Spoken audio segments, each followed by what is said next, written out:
So இப்போ next அவங்களுடைய next strategy வந்து நம்மக்கிட்ட இருக்கிற பெஸ்ட்டு 3 ஸ்பின்னர்.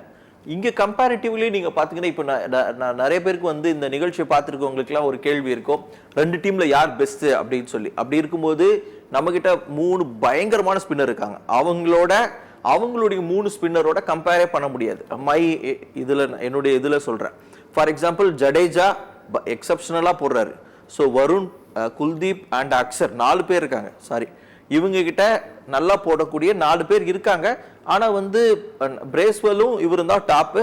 அதுக்கு கீழே வந்து ரச்சின் ரவீந்திராவும் பிலிப்ஸும் போடுறாங்க. ஸோ இப்போ கம்பேரிட்டிவ்லி இந்த ஸ்பின் அட்டாக்கை விட இந்தியன் ஸ்பின் அட்டாக் நல்லா இருக்கு அப்படிங்கிறது என்னுடைய இது. What is your opinion? கண்டிப்பா நீங்க சொல்றது கரெக்டான ஒரு விஷயம் தான். ஏன்னா நம்மளோட ஸ்பின்னர்ஸ் வந்து டாப் ஸ்பின்னர்ஸ்.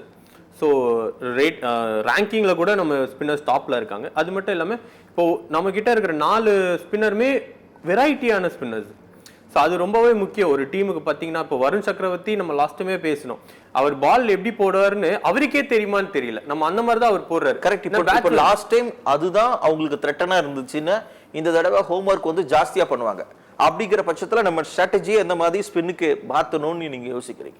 கண்டிப்பாக இப்போ பார்த்தீங்கன்னா நீங்க என்னதான் யோசிக்கலாம்ல. ஸோ வருண் சக்கரவர்த்தி வந்து அவர் ஒரு பிளான் வச்சிருப்பார். ஸோ இன்னொன்று மானே மாக்களும் நம்மளுக்கு இப்போ திரும்ப வந்தனால ஸோ அவர் வந்து அவரோட கோச்சிங் கண்டிப்பா இப்போ நியூசிலாந்து என்ன யோசிக்குது அப்படி இது கண்டிப்பா நம்ம வந்து ப்ராக்டிஸ்ல யோசிச்சிருப்போம். ஏன்னா அப்போ பார்க்கும்போது மேபி போலிங்ல ஒரு சேஞ்சஸ் வர வாய்ப்பு இருக்கு. என்னோட இதுபடி பார்த்தீங்கன்னா சேஞ்சஸ் வர ஒரு வாய்ப்பு இருக்கு. இல்லை அப்படின்னா நம்ம லாஸ்ட் டைம் என்ன பண்ணோம் அப்படின்னா வருண் சக்கரவர்த்தியை கொஞ்சம் முன்னாடி போட விட்டோம், அக்ஷரை கொஞ்சம் முன்னாடி போட்டு விட்டோம். அந்த ஒரு 20 ஓவர்ஸ்குள்ள இவங்க எல்லாமே கொஞ்சம் நிறைய ஓவர்ஸ் போட வச்சோம். அது இல்லாம இந்த தடவை என்ன பண்ணலாம் அப்படின்னா ஜடேஜா ஆக்சுவலி சாண்ட்னரும் அக்ஷர் பட்டேலும் ஒன்று. ஏன்னா ஃபாஸ்டா ஸ்டெம் டு ஸ்டெம் போடுறாங்க. ஸோ அது வந்து ஒரு பக்கம். இன்னொன்று ஜடேஜா வந்து இப்போ ரீசெண்டாக நல்லா டேர்ன் பண்றாரு பாலை. ஸோ பேட்ஸ்மேன் ஆனால் உண்மையாவே கணிமுல்ல. வில்லியம்சன் வந்து லாஸ்ட் மேட்ச்லேயே ரொம்ப திணறினார். ஆனா அதுல ஒரு விஷயம் என்னன்னா வில்லியம்சன் கொஞ்சம் ஃபார்ம்ல வந்திருக்காரு. அது ஒரு த்ரெட்டன். நம்ம கிட்ட ஒரு 50 போட்டாரு, இங்க ஒரு 100 போடுறாரு. ஸோ அது வந்து ஒரு நல்ல ஃபார்ம். ஸோ அப்போ நம்ம ஃபைனல்ல பட் அவருக்கு ஒரே த்ரெட்டன் எனக்கு தெரிஞ்சு ஜடேஜா தான். இன்னொன்னு மேபி வருண் சக்கரவர்த்தி தான். ஆக்சுவலி நம்ம மெயின் ஃபோக்கஸே இப்போ வருண் சக்கரவர்த்தி தான். ஏன்னா நியூசிலாந்துக்கு எதிராக 5 விக்கெட் எடுத்தார் லாஸ்ட் சண்டே. 5 விக்கெட் எடுத்து நம்மளை வந்து ஒரு செமிஃபைனலில் டாப் பொசிஷனில் நம்மளை ஸ்டே பண்ண வச்சாரு. ஸோ இந்த மேட்ச் அடுத்த ஆஸ்திரேலியா கூட பார்த்தீங்கன்னா மெயின் விக்கெட் ஹெட்டோட விக்கெட்டை எப்படிடா தூக்குறது அப்படின்னு யோசிக்கும் போது ஒரு ஐடியாவாக போட்டு நம்மளுக்கு இப்போ நியூசிலாண்டுடைய பிளான் ஏ என்னவா இருக்கும்? என்னுடைய கணிப்பு என்ன அப்படின்னா பிளான் ஏ வந்து சூப்பராக ஸ்பின் ஆடிடுவாங்க. சாட்னர் ஓவரை மட்டும் ஸ்டாப் பண்ணிட்டு மற்ற எல்லா ஓவரையும் அடிச்சிடலாம் அப்படிங்கிற பிளானில் தான் இந்தியா வருவாங்க அப்படின்னு அவங்க நினச்சி இது. அதனால அவங்க என்ன பண்ணுவாங்கன்னா ஃபேஸ் அட்டாக்ஸ் தான் மேக்ஸிமம் இம்பார்ட்டன்ட் தருவாங்க. சவுத் ஆஃப்ரிக்காவில் பார்த்தீங்கன்னா ஸ்பின்னை வச்சே முடிச்சிட்டாங்க சவுத் ஆஃப்ரிக்காவை. ஸோ சாட்னரே நடுவில் அந்த 3 மெயினான விக்கெட் எடுத்ததுக்கப்புறம் பிலிப்ஸ்லாம் போட்டப்பெல்லாம் விக்கெட் கிடைக்குது. ஸோ அந்த மாதிரியான சுச்சுவேஷன் மாறிச்சு. அது இந்தியாவுக்கு செட் ஆகாது, இந்தியாவுக்கு அது வேலைக்கு ஆகாது. அப்படிங்கிற பட்சத்தில் மேட் ஹென்ரி இந்த மாதிரியான பீப்புளை கொண்டு வந்து நம்மளை வந்து அட்டாக் பண்ண ட்ரை பண்ணுவாங்க. ஸோ பிளான் பி வந்து ஒருவேளை ஃபேஸ் அட்டாக்கை ரோஹித் சர்மா அடித்து உடைச்சிட்டார்னா ஸ்பின்னருடைய இது வந்து எந்த மாதிரி இருக்கும்? அவங்களால இது நம்மளை கண்ட்ரோல் பண்ண முடியுமா? இல்லை, அவங்களோட ஸ்பின்னை பொறுத்த வரைக்கும் நம்மளை கண்ட்ரோல் பண்ணுற அளவு அவங்களோட ஸ்பின் கிடையாது. மேபி நீங்கள் சொன்ன மாதிரி சாண்ட்னரை தவிர ரொம்ப சூப்பராக போடுவாங்களா பிரேஸ்வெல்லாக இருக்கட்டும், பிலிப்ஸாக இருக்கட்டும். இப்போ கொஞ்சம் ரச்சின் ரவீந்திரா நல்லா போடுறாரு, கொஞ்சம் பாலை டேர்ன் பண்ணுறாரு. பட் நம்மளை ஸ்டாப் பண்ணுற லெவலில் இன்னும் அவங்களோட ஸ்பின் கிடையாது.